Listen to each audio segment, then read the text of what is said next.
Most people think they're playing by the rules of the game when they're actually just blindly following common practice. They're doing what everyone else is doing and playing in the exact same space as everyone else, having no advantage over everyone else. If you do what they're doing, you won't have an advantage. A great example is when you're applying for a job. If you do what everyone else is doing, then you'll be like, how many years of experience do you have? How many do they have? If you have the most years of experience, you win. And if you don't have the most years of experience, you have to do something to go against the common practice. There's no rule book on how to get a job. There's no rule book on, I'm going to give you an example of applying to rent an apartment. So my wife and I are landlords, and we have an apartment. It's in a spot near a university, which means we get a lot of students applying. And our question is usually, well, can this person pay the bills? Can they pay their rent? And will they be responsible? Are they just going to trash the place? Students are like, let's have a party. And so for us, there's a couple of things that are very important. The process we go through is, can you tell us a little bit about yourself? And we're trying to find who is the right person. What I never, ever see is people going outside of common practice to win us over. People just assume they're not allowed to. You are allowed to. What could you do? For a start, ask us what we're looking for. Hey Rick, interested in your place. What are you looking for in a renter? Oh, that's cool. Thanks for asking. Here are the couple of things. Reliability, don't trash the place. Promises you're not going to smoke. Because that stinkies up the place. And, it's pretty straightforward. Then what can you do?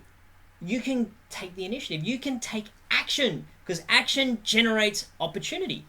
What sort of action? Well, you know that the landlords often want references.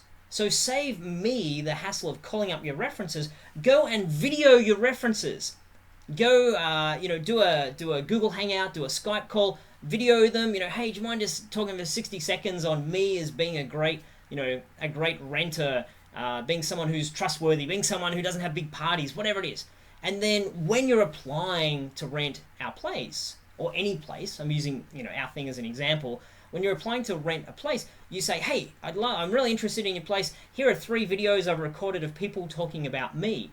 There it is right there. As a landlord, I didn't need to go do anything. If you're working through a rental agent, it makes it even easier for them. They're busy people. They've got a lot going on. Make it easier. Boom. What else could you do? How else can you prove that you're reliable?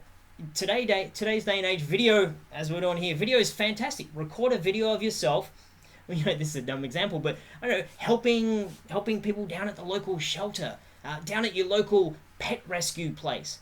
Someone who's I like looking after to pets, and I like helping the homeless, and I like, I'm part of charities. That person, usually is a reliable person, a trustworthy person.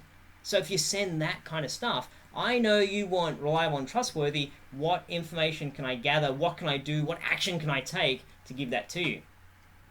So this whole point is, often there are no rules of the game.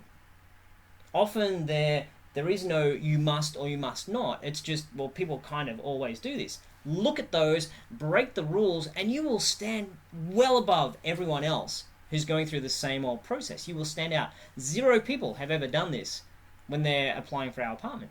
Likewise, when people have applied for jobs in my company, or when I've been a lead of teams and people have applied, no one has ever gone out of their way to say, what do you need and how can I meet that above and beyond what everyone does?